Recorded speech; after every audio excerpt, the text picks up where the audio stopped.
Assalamualaikum warahmatullahi wabarakatuh. Pada hari ini saya akan membentangkan tugasan 1 kerja kursus KUWS 3013, pembentangan kajian kes syarikat Mudim.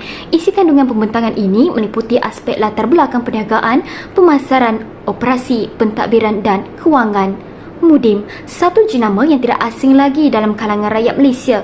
Sejarah perusahaan Mudim bermula apabila jenama Mudim diasaskan oleh Tuan Haji Zakaria yang turut dikenali sebagai Tok Mudim pada tahun 1987 di negeri Kedah. Perniagaan Mudim bermula sebagai satu syarikat industri kecil dan sederhana IKS yang mengeluarkan produk makanan.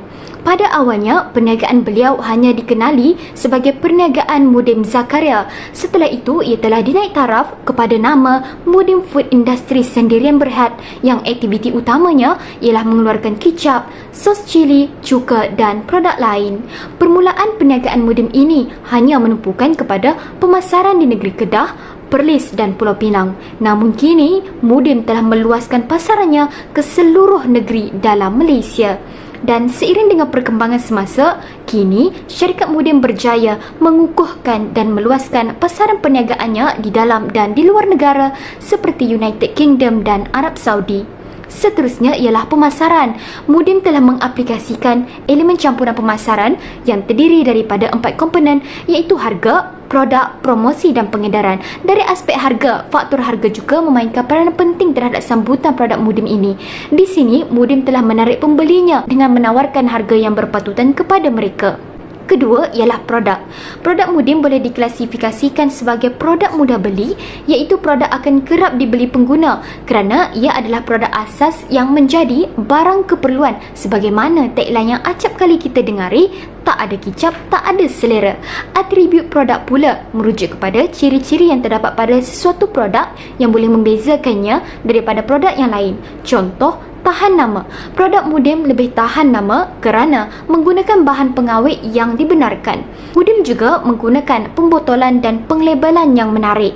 Label yang terdapat pada botol kicap mempunyai info produk tersebut seperti bahan-bahan pembuatannya, logo halal, berat bersih dan sebagainya. Dan Mudim mempunyai rasanya tersendiri yang digemari oleh setiap lapisan masyarakat.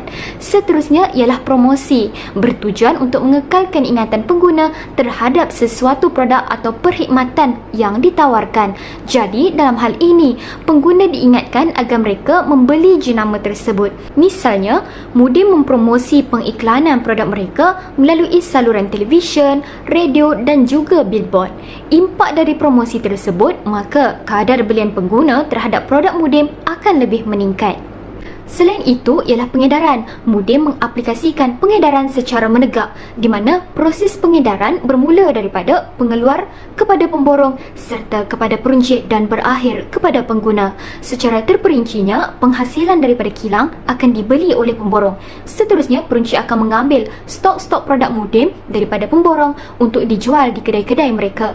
Akhir sekali, produk Mudim akan dibeli oleh pengguna daripada peruncit-peruncit. Tambahan itu, Mudim turut mengambil peluang menembusi pasaran antarabangsa, misalnya di UK dan Arab Saudi.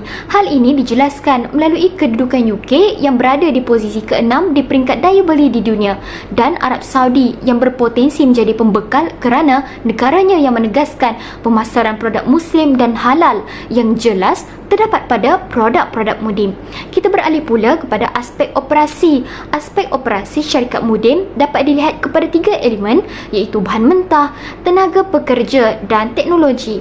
Dari segi bahan mentah, Mudim amat menitik beratkan aspek pengurusan dan penggunaan bahan mentah untuk pengeluaran produknya. Justru, Mudim memilih pembekal yang berkualiti untuk memastikan bekalan bahan mentah yang baik di samping menjamin bahan-bahan diterima pada masa yang ditetapkan untuk memastikan kelancaran produktiviti. Mudim juga melaksanakan proses penilaian kualiti terhadap bahan mentah yang diterima dari pembekal. Perkara ini melibatkan pemeriksaan dan pengujian untuk memastikan bahan mentah memenuhi piawaian kualiti yang ditetapkan. Contohnya, penilaian terhadap bahan kacang soya, cili, gula dan garam yang digunakan dalam produk Mudim. Mudim turut menjaga kualiti bahan mentah yang digunakan dalam produk agar tidak tercemar. Di samping menguruskan persediaan bahan mentah dengan bijak untuk mengelakkan kekurangan atau pembaziran. Kedua ialah tenaga pekerja. Syarikat Mudim melibatkan ribuan warga kerja dalam memastikan kelancaran operasi syarikat. Misalnya, pekerja di bahagian pengurusan kerja dalaman, production line dan juga penghantaran. Ketiga ialah teknologi. Teknologi dalam faktor pengeluaran merupakan kaedah atau alat terbaharu yang digunakan dalam proses pengeluaran seperti robotik. Perkembangan teknologi banyak membantu perkembangan perniagaan Mudim menghasilkan produk dalam kuantiti yang banyak dalam tempoh masa sehari. Penggunaan mesin berteknologi tinggi dan canggih oleh Mudim memudahkan proses pengeluaran dan meningkatkan produktiviti, mengurangkan kesilapan manusia, di samping turut menurunkan kos pengeluaran produk kerana output dapat dimaksimumkan dalam tempoh masa yang singkat. Sebagai contoh, dahulu Mudim memasak kicap, sos dan cuka menggunakan periuk besar. Kini proses memasak bahan akan dipanaskan dengan menggunakan kuasa elektrik heater. Dan dahulu penyejukan bahan masakan dilakukan dengan membiarkan ia sejuk dengan sendirinya. Namun kini, selaras dengan peningkatan teknologi perniagaan, Mudim melakukan proses penyejukan dengan menyalurkan bahan ke tangki melalui pipe tubular cooling exchanger bertujuan mempercepatkan proses sejuk sekaligus mengurangkan risiko kerosakan produk. Seterusnya ialah pentadbiran. Pentadbiran syarikat Mudim dapat dilihat melalui carta organisasi berikut. Syarikat Mudim kini diterajui oleh Tuan Haji Syakrani bin Zakaria sebagai pengarah urusan. Pengarah bersama ialah Hajah Nina Fariza binti Muhammad.